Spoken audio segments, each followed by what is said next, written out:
Welcome to Pain, Passion, and Purpose. I am your host, Shakita Torres, where I share mental health education, biblical teachings, and tips to help you to heal on purpose so you can walk boldly in your God-given purpose.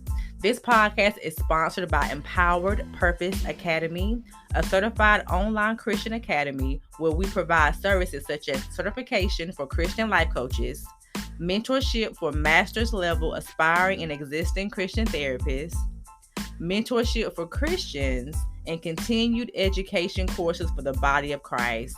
You can visit www.empoweredpurposeacademy to learn more and to download your free guide. If you like today's episode, please subscribe and leave us a raving review so that others can tap into the knowledge and wisdom that will be shared on this podcast. Thank you so much for being here.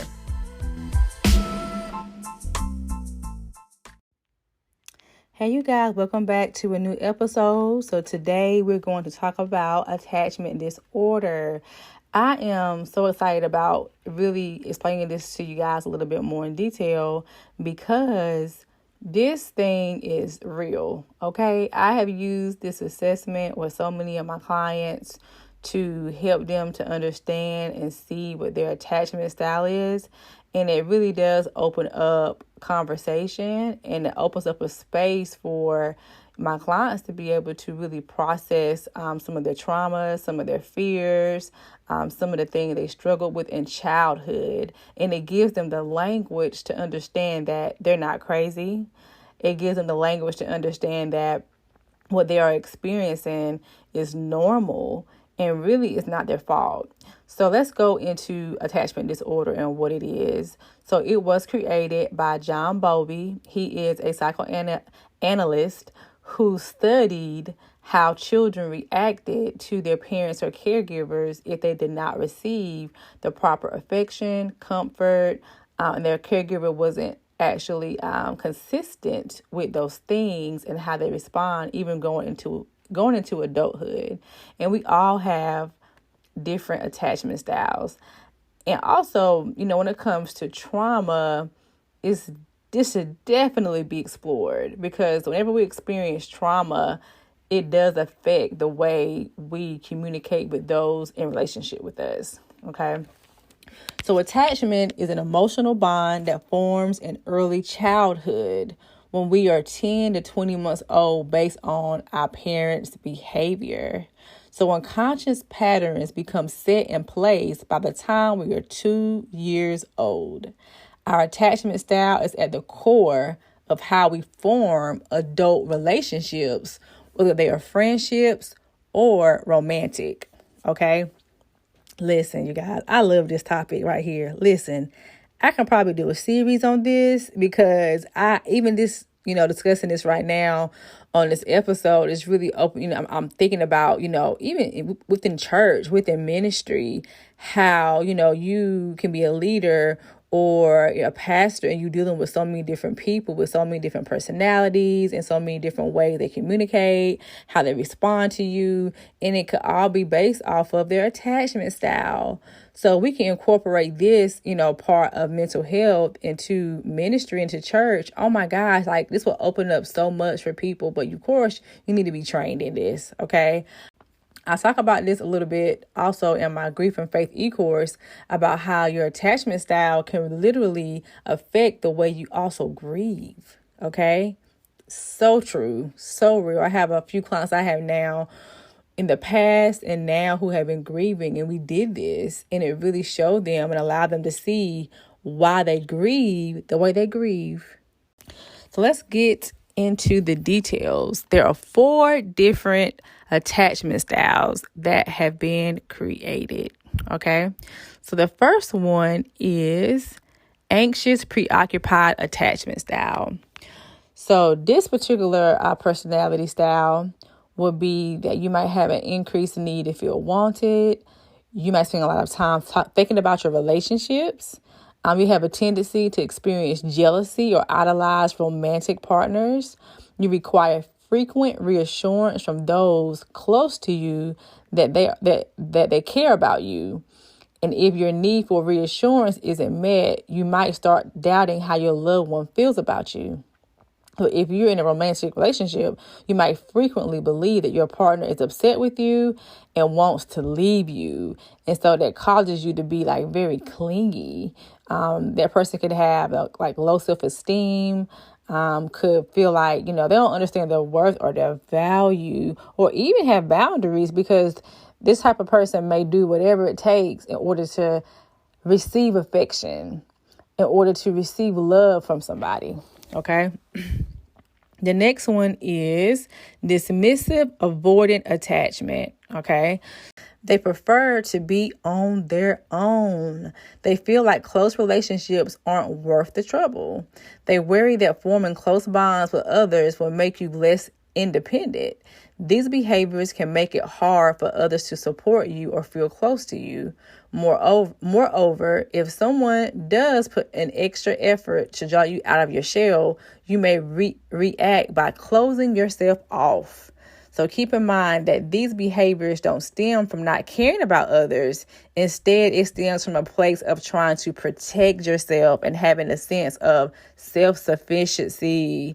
So this person has very tight boundaries. This person could appear to be an introvert, when really it's like a coping mechanism to protect themselves from being hurt and being disappointed by people. So to protect yourself from being hurt by others, you're more standoffish.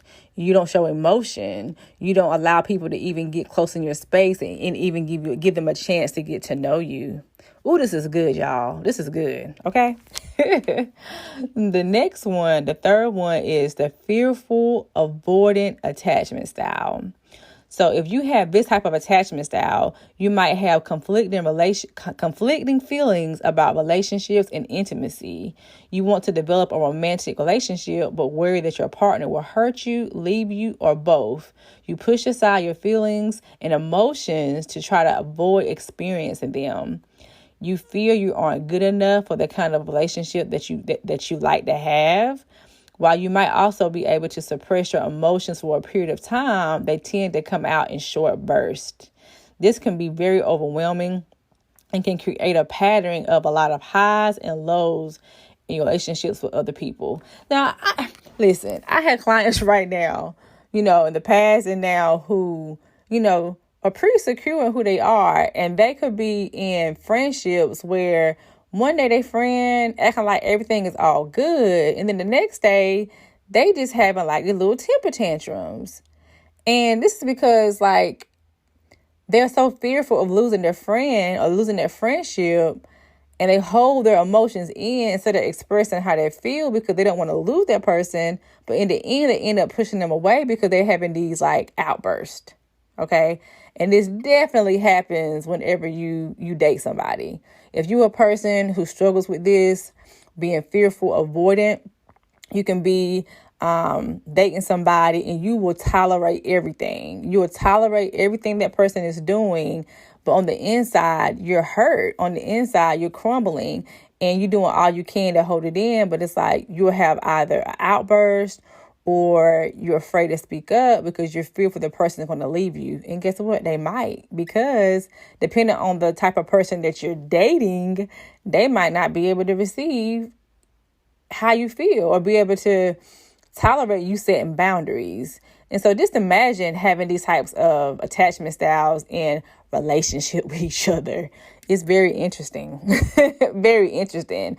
And so, of course, these categories does not, no one fits in one particular box. It's very possible to have some traits of one and some traits of another one. But the important thing is recognizing it and then be willing to work on it. It's one thing to realize that you might struggle with some of these things, but to actually work on it is a whole nother ball game.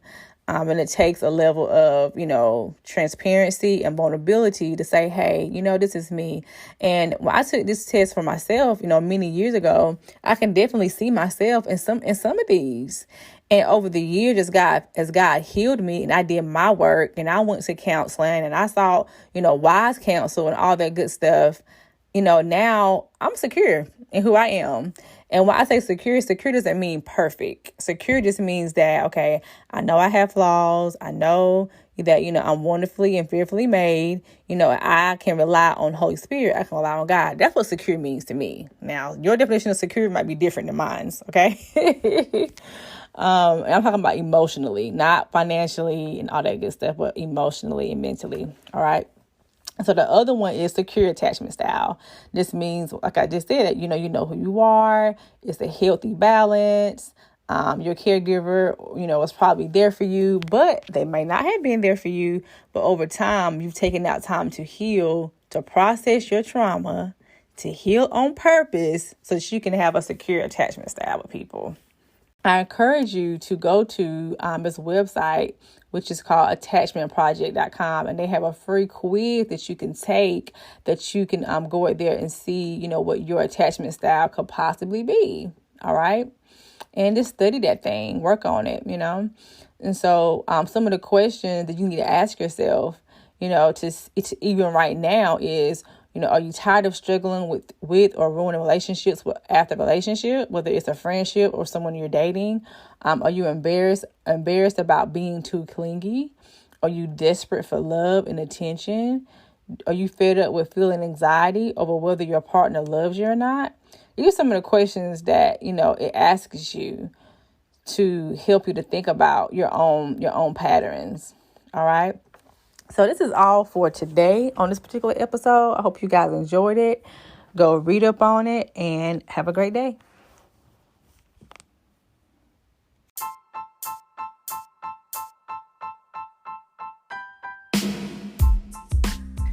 Thank you so much for tuning in to today's episode.